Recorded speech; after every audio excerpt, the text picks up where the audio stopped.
Добар ден и добре дојдовте во уште една рубрика Прашања и одговори. Моето име е Јосиф,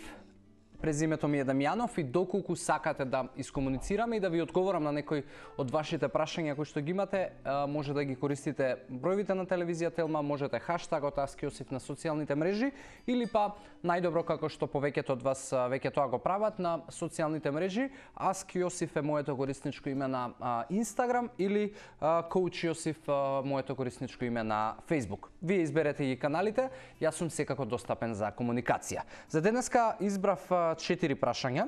и односно одговори на кои што одлучив да дадам. Првото од нив доаѓа од Иви и вели како да намалиш глад и апетит и дали постојат начини со одредени продукти и храна да го ублажиш чувството на глад. Иви, прва работа за да не се јавува тоа можеби потребата за дрчно јадење, лакомо јадење што ни се случува попладне, најдобриот начин е да воспоставиш редовни оброци и да пиеш доволно вода за да не се случи да имаш падови и скокови на шекер и право пропорционално на тоа инсулин, но на две работи кои што имаат научна основа за да ги издвоиме и да кажеме дека да, овие две работи имаат ефект врз можеби хормоните кои што се одлучуваат за тоа колку ќе бидеме гладни, дали ќе имаме потреби за шекер, за благо. Едниот продукт е кафе, односно конзумација на било каков продукт кој што содржи кофеин, затоа што кофеинот има една киселина што се вика CGA и таа киселина има ефект врз инсулинот. Односно, помага за да нема скокови големи на инсулин. Тоа значи дека ако после оброк,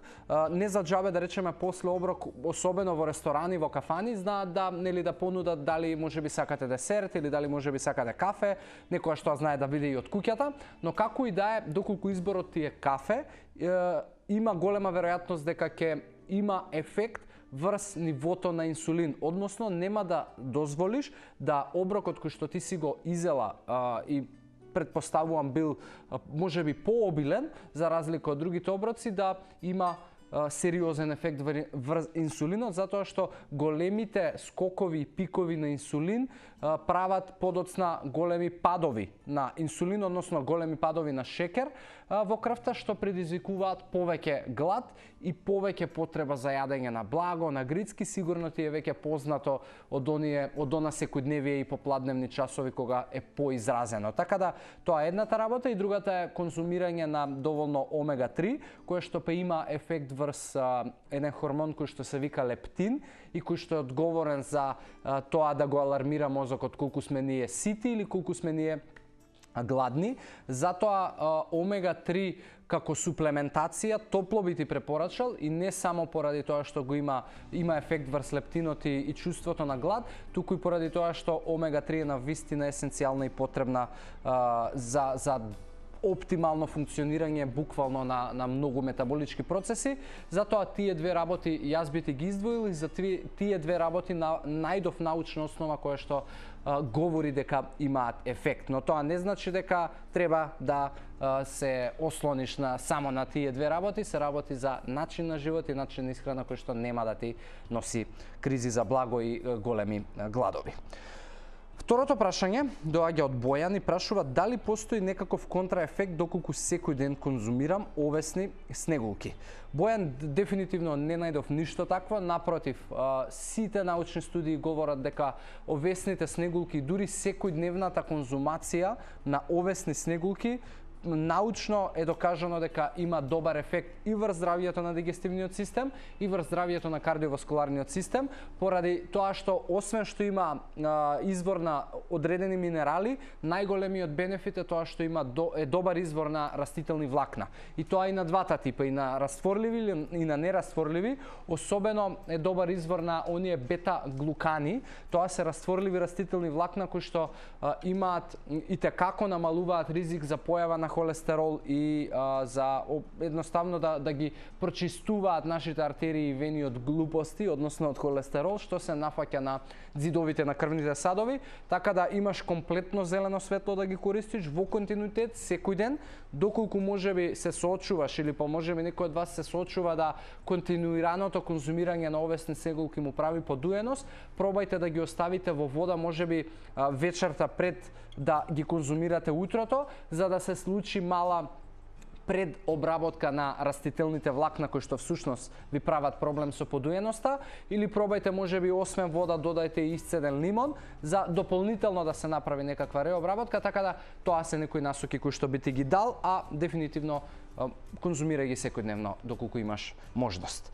Следното прашање доаѓа од Ана и прашува колку долго храната стои во стомахот и колку и треба за да се обработи. Ана, има значи различно е тоа за продукти.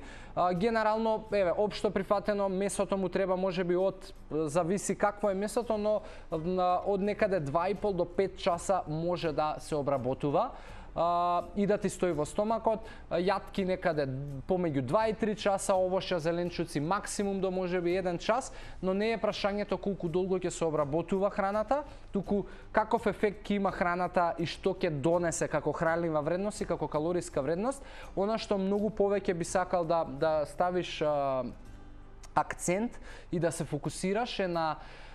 едно нешто што се вика гликемиски индекс, и тоа е категоризација на храната според општиот ефект што го има врз нивото на шекер во крв. Што значи тоа? Постојат 3 категории, односно храна со висок гликемиски индекс, со низок и со среден. Висок гликемиски индекс паѓа храна која што брзо ќе направи покачување на нивото на шекер во крв. Тоа значи дека секогаш кога ни се стресуваат рацете за шекер и кога паѓа шекерот, најчесто избираме продукти и храна која што брзо ќе го качи нивото на шекер во крв, која што е, не знам, Кока-кола можеби или било каков газиран сок. Затоа не е прашањето колку долго ќе се задржи, туку што ќе направи со нивото на шекер во крвта. Најди на интернет гликемиски индекс и најди поделба на храната и можеби тоа ти е многу попаметниот начин да избираш каква храна ќе конзумираш во одреден дел од денот, отколку да се оптеретуваш дали се ако јадам месо или ако јадам ова ќе е потребно многу за варење и ќе ми направи да имам чувство на, не знам, како што велат, можеби порано имаше една поговорка која што вика ако јадеш, онда целата крв ќе оди во желудникот и ќе изгубиш концентрација. Тоа не е баш така, но ако јадеш храна со висок гликемиски индекс, дефинитивно ќе изгубиш концентрација, затоа што после висок скок на шекер има голем пат на шекер. Затоа тие се битните работи кои што треба. Google ти е доволен, гликемиски индекс и ќе ги најдеш сите продукти во каква категорија спаѓаат. И последното прашање доаѓа од Драгана и прашува кои се сигналите од кои што телото ни ги дава дека јадам премногу шекер. Има неколку сигнали, денеска доста си позборувавме за шекер и за благо, но супер е, тоа е голем проблем кај многу од нас. Сигналите, значи, постојат неколку сигнали. Прво нешто што би го издвоиле можеби константен глад, она што и претходно сега го зборував, особено по попладневните часови, кај многу луѓе се случува и да стануваат навечер за да јадат. Тоа значи дека имаат преголема конзумација и пречесто конзумираат храна која што има многу шекер.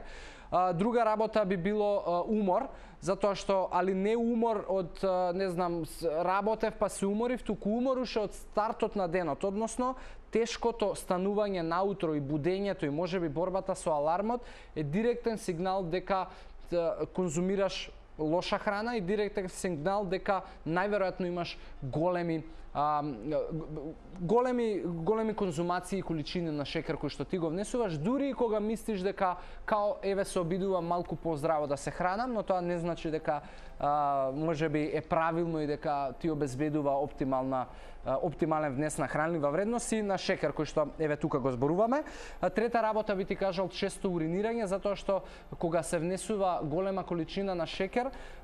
бубрезите имаат потешкотија да реабсорбираат течности. Тоа по автоматизам носи и сува кожа, тоа по автоматизам носи често појава на жет, што е прв сигнал за луѓе кои што можеби имаат покачен шекер, така да тие се некои симптоми кои што еве би ги издвоил, но па ги речам, најосновните се кризите за благо и најосновните се константниот умор и секојдневието на лошо будење, секојдневието на попладневни дремки, падови на енергија, тие се директен показател дека нешто не е во ред. Така да, тоа се моите одговори, насоки, идеи кои што ги имав да ги споделам за денеска. Фала ви што бевте интерактивни, што донесовте прашања и иницииравте да разговараме за одредени теми кои што верувам дека ви донесува вредност. Она што ми останува за крај да ве охрабрам да останете интерактивни, да ви посакам здрави животни навики и да се видиме повторно следната среда. Чао, чао!